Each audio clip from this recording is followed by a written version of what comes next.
Hey everyone, how's it going?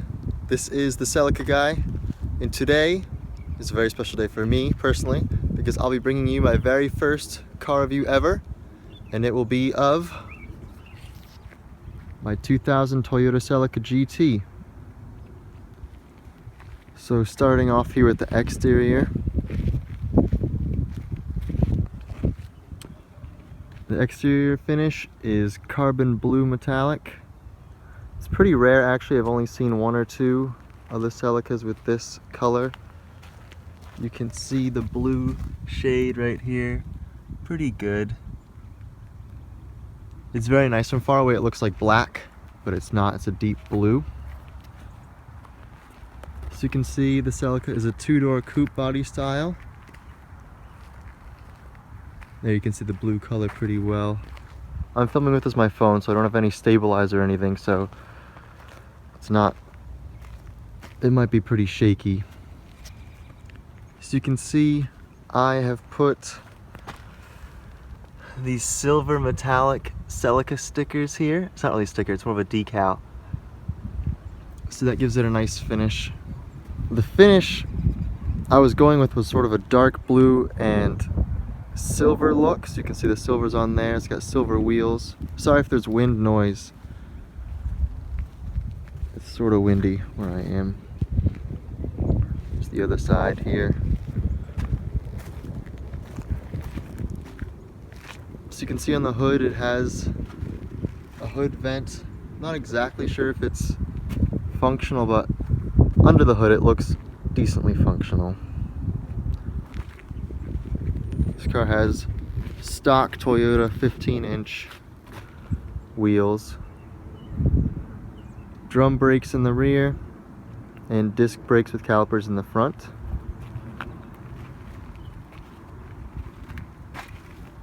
The rear triangle windows are tinted with a 20% tint, and this car does have a sunroof. So looking on the interior here, you can see the seats do have a blue edges. Let's move on into the interior.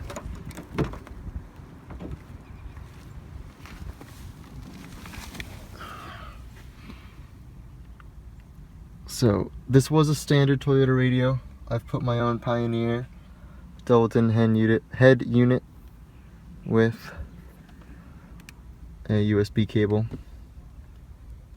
This is a manual GT. We got Celica floor mats. The dashboard is one of my favorite parts of this car. It does have a digital dash in here, and these two are obviously standard analog. This car does have some storage space in here. These are where my sunglasses go. Ashtray here. Standard 12-volt outlet right here. The window switches are in the middle.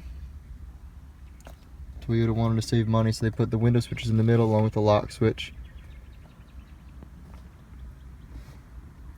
And on the door panels, you can see here, there's kind of a shadow there, but that is blue, or that was blue at one point. Blue fabric here, leather upholstery here, and just a plastic grip here.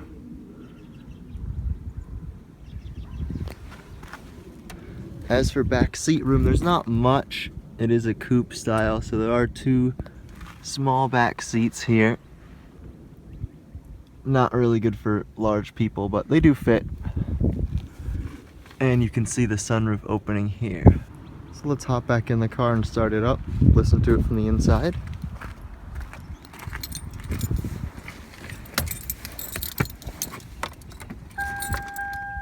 Standard Toyota chime. And it starts up. Here you can see the digital dash. The odometer is broken. It does say 32 miles, which it obviously has much more. Digital gas gauge and the gauges.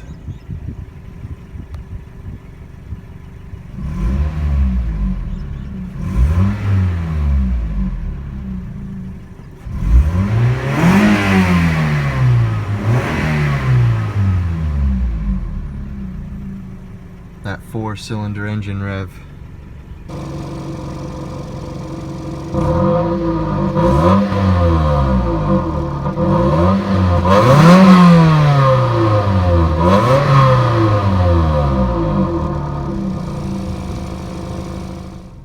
And that is just genuine, regular Toyota Celica stock exhaust.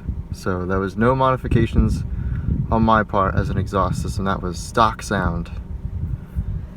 So over here you have your standard Toyota gauges, lights, turn signals, and then your windshield wiper functions over here.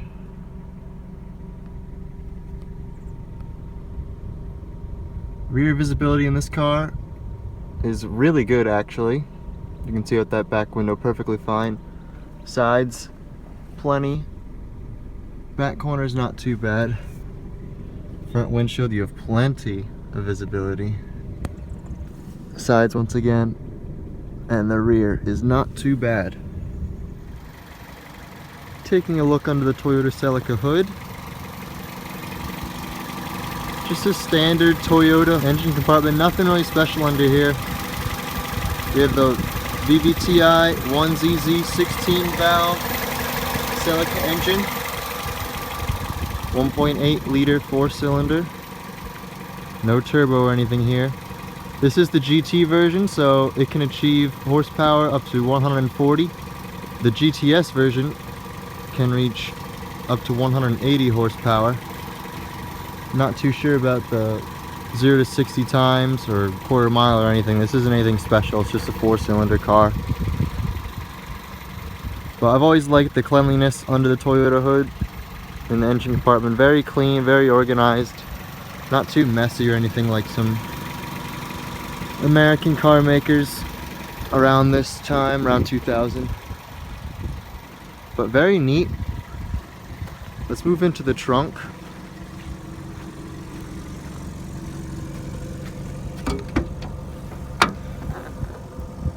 Tons of trunk space here, a lot, because it is a hatchback body style. You can see I do have some food here in case I ever get stuck on the side of the road. There is a shovel because of these New England winters, but other than that, very nice, ample space for anything in here. Many suitcases could fit if you needed to.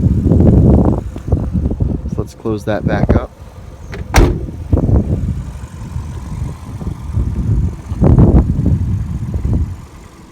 Alright, so for the last part of this review, I'd like to take this car for a drive and see how it drives.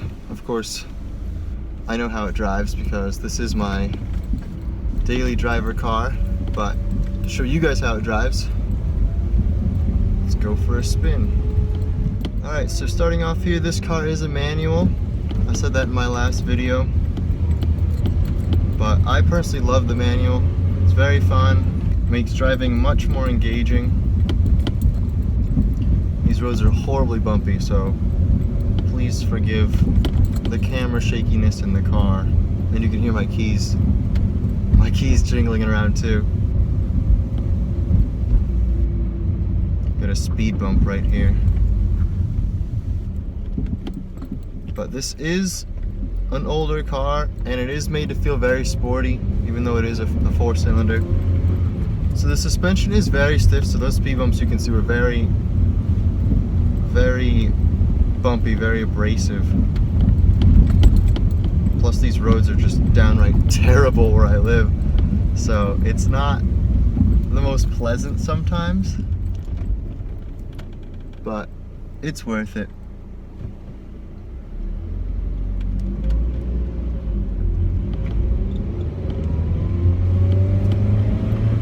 In the future, I'd like to make a how to drive a manual video,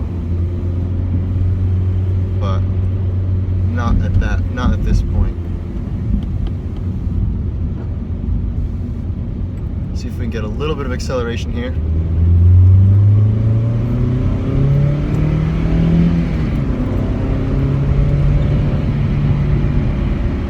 Not too bad. A little quick on these roads, but it's for the video. Not usually driving like this, I promise. So other than that, the Celica drives very easily. This is my first manual car ever. So it was pretty quick to learn on this car. It's not too bad, it's not hard. Driving manual in itself isn't too bad. But this car is pretty forgiving. But driving down these roads, the steering on this car is, I wouldn't say it's heavy, it's pretty light, but it's very responsive. Turning the wheel, it's instantaneous response in the car, which I really like. It gives it a very nice sporty feel. You know exactly how far you need to turn the wheel to get it to turn. But yeah, the headroom is fine, I can't complain. The controls are very easy to understand, nothing special, you know, turn of the century 2000 Toyota controls. The gear pattern, standard obviously. Extremely easy. Very notchy, I would say. You know exactly when you're in every single gear. There's never any question as to where you are. It's only a 5-speed. The GTS is a 6-speed. But you know exactly where they are. You can see it in the gears too. So that helps obviously, especially if you're starting out learning. The seats are decently comfortable. They're not power seats, obviously. Just standard mechanical seats. They're decently comfortable. They can get uncomfortable for longer drives. But yeah, overall the Celica is a very nice car. I would say the interior is probably maybe a 7 or 8 out of 10. You can see lots of plastic. I mean, no really expensive materials, no suede, no leather in this particular car. Just cloth seats, cloth everything, plastic dashboard. But it is what it is. It was a relatively cheap car back in early 2000s. And obviously the Celica is discontinued since 2006, 2005 in the US. Other than that, I like the exterior looks of the Celica very much, and they're pretty uncommon too. You don't see too many of them driving around. I'm always excited to see another Celica driving down the road. But besides that, not much more to say about this car.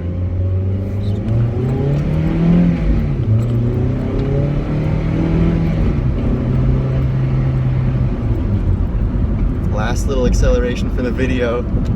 I love this car. This is my personal car, as I've said. It's really an awesome car. I can't get enough of it. Obviously, I'd love to upgrade to, you know, an amazing supercar, but this car gets me to where I need to be. This road's absolutely awful, once again, on these terrible roads. But that's about it, guys. So, if you enjoyed the video, my first ever car review, I know it was pretty all over the place, didn't have a whole lot of structure, but hopefully I can change that in the future. I'd love to be able to do other car reviews. My friends have some other interesting two-door cars I'd like to review for this channel. If you guys would like to see any more of that, like the video, comment, share, subscribe, all that good stuff. If you guys like that video, let me know, and I hope to see you all in the next video. Thanks for watching, guys. I'm out of here.